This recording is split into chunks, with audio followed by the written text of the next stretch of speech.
nyuwuni sapa panjenengan kang wilujeng kang sanes panjuripun amin kang wilujeng. Rakyat kajenengan munggih saged nglintaraken rejeki saking bumi suci ngasep sang toya. Asal berkahipun Kanjeng Sunan Ratu Kali kinten kadang lantaran nuwun maring Allah ibadah ora saged kinambutan kang dados panuwunipun mugi angsala pangestunipun derek kula sepuh miwakanen kang sami katuran sedayanipun. Rakyat kajenenganipun para beling saturan saos ngabukti dhateng Ibu Bumi, Bapa Nabi Adam, Ibu Koyang berbagai dosa para nabi, para wali kae dinten pitu peknan gangsal sasi 12 Wendulu 3 dosa kang miyos dinten malam Jumat kliwon perlu kaniatanipun Pak Lami janjian kang saos ngabukti angsung dhateng para leluhuripun sedaya saged ketrima ketampi pakintunanipun sak sampunipun nyuwuni dipandonga kawilujengan Pak Lami janjian kang anggenipun badhe gadah ajat wilujengan badhe ngedekaken pekeninggal lempah kesana dherek saking keblas kawan nginggahaken pasang papan putrinipun jing dinten Rebo Pahing nyuwun saged pinaringan gangsar gampang wilujeng-wilujenga sakniki terus lamenipun angsali dene kang dipun caos ngabukti mugi angsala pangestunipun derek kula sepuh miwakanen kang sami katuran sedayanipun.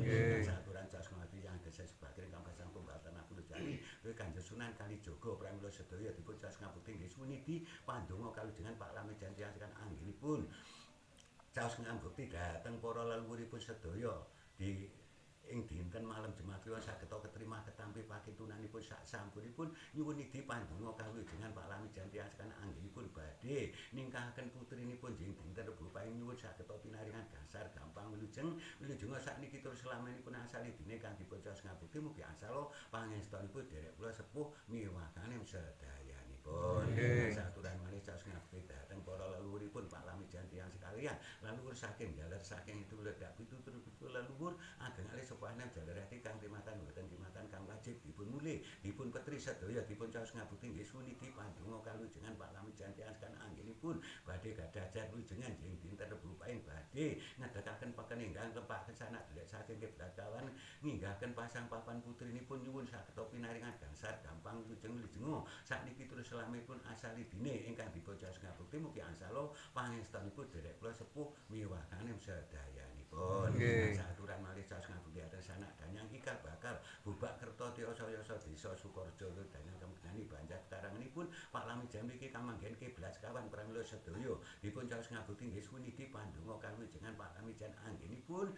caos karmatan angsung dhateng para leluhuripun sedaya saged ketrima ketampi pakintunanipun sak sampunipun Pak Lami janjian nyuwuni pandonga kawilujengan anggenipun badhe gadah jalujengan jing dinten Rebo Pahing badhe ngedekaken pekeninggal lempah kesana dherek saking keblakan nginggahaken pasang papan putrinipun nyuwun pinaringana gangsar gampang wilujeng-wilujenga sakniki terus laminipun angsali dine kang dipun caos ngabukti mugi angsala pangestunipun derek kula sepuh miwakanen sedayanipun. Rakyat Seko Suci Ayam Sari ingkang aturan caos ngabukti dhateng Kanjeng Gusti panutanipun para leluhuripun Pak Lami janjian pinten lan dalu selaminipun caos ngabukti kusumdhar dhateng para leluhuripun sedaya pramila dipun caos ngabukti nggih suniti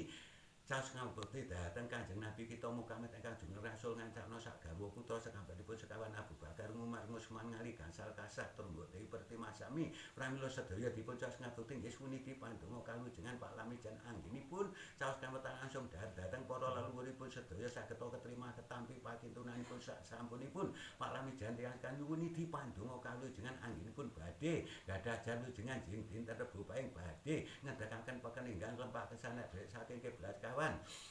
nginggahaken pasang papan putrinipun nyuwun saged pinaringan gangsar gampang wilujeng-wilujenga sakniki terus selaminipun sampun wonten alangan tunggap napa mugi angsala pangestunipun derek kula sepuh miwakanen sedayanipun.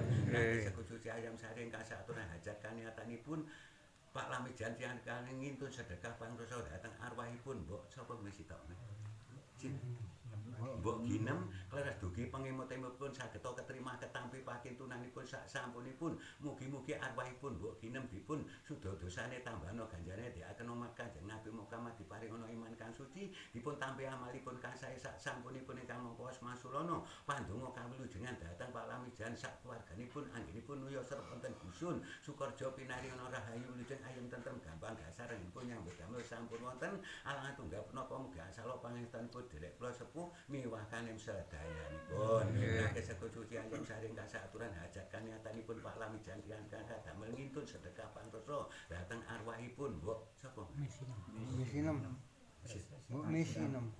Mbok Mbok misi 6 kleres dugi pengemot-emotipun dipun caos ngabdi saged ketrima ketampi pakintunanipun sak sampunipun mugi arwahipun mbok misi 6 dipun sudosane tambano ganjane diaken umat Kanjeng Nabi Muhammad dipun tampi amalipun kang sae sak sampunipun ingkang mongko asmasulana pandonga kawijengan dhateng Pak Lamijan sak keluarganipun pinariyana rahayu lujeng ayem tentrem sampun wonten alang tunggal punapa mugi asalo pangestunipun derek kula sepuh miwah kanem sedayanipun. Raga sekut suci ayam saring kasatun hajat kanyatanipun Pak Lamijan kadamel ngintun sedekah pangrasa dhateng aranipun Mbah Wagidan.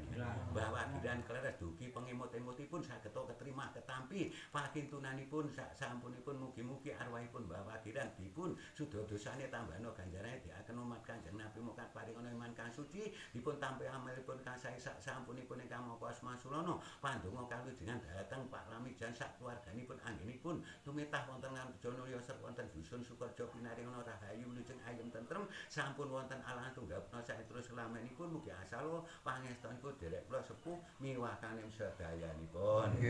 Sedayanipun wijengan caos ngerti yang sekalian bagindo leste bagindo kilir bagindo leste daratan bagindo kilir ingkang soto yanten gesek pentunipun anggenipun krisak ron kajeng api kadamel prabot wilujengan kaniatanipun kadamel milujengi sepindah ngintun sedekah pangrasa dhateng arwahipun Pak Lamijan tiyang sekalian kaping kalihipun nyuwun idi pandonga kawijengan Pak Lamijan tiyang sekalian anggenipun angsung dhahar dhateng para leluhuripun sedaya anggenipun badhe gadah jawijengan jing dinten Rebo paing pinariyana gangsar gampang wilujeng sampun wonten alangan tunggal punapa mugi asala pangestunipun derek kula sepuh miwah kanem sedayanipun. Sedayanipun wijengan raos ngerti Pak Lamijan tiyang anggenipun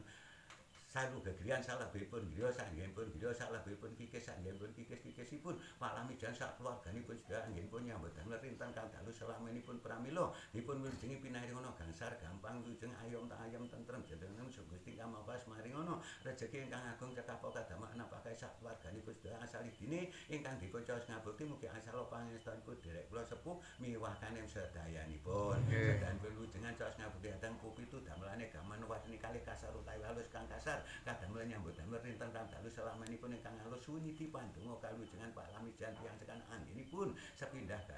hajat wilujenganipun badhe ngintun sedekah pangrasa dhateng arwahipun para leluhuripun Jawa suniti pandonga kawijengan Pak Lamijan anggenipun badhe gadah hajat wilujengan jing dinten Rebo paing ngedekaken pekeninggang lempah kesanak derek saking kiblat kawan nginggahaken pasang papan putrinipun nyuwun saged pinaringan gangsar gampang wilujeng sakniki terus selamanipun asalidine kang dipun caos ngabukti mugi asalo pangestunipun derek kula sepuh miwah kanem sedayanipun. Danipun wijengan caos ngabukti dhateng Pak Lamijan tiyang sekan anggenipun hajat wilujengan ing dinten malam Jumat kliwon sepindah ngintun sedekah pangrasa angsung dhateng para leluhuripun sedaya saged ketrima ketampi pakintunanipun sak sampunipun ingkang mangka asmasulana pandonga kawijengan dhateng Pak Lamijan ingkang dados hajat kaniatanipun Gusti Allah saged ngijabahi nabuli kang dados panuwunipun mugi asala pangestunipun para pinispota ingkang nem kang sami katuran sedayanipun. Sedayanipun wijengan sampun cekap angga ngikralaken nggo bilih wonten kalepatan kula saha wonten kekiraan kula ngikralaken mugi-mugi saged mapan baghe kiyambak Gusti kang Maha saged paring jangkep paring kinabulan kang dados panuwunipun Pak Lamijan tiyang sekalian Gusti Allah saged ngijabahi nabuli kang dados panuwunipun mugi kesesena derek kula sepuh miwah kanem kang sami katuran sedayanipun. Sedaya kula aturi munjur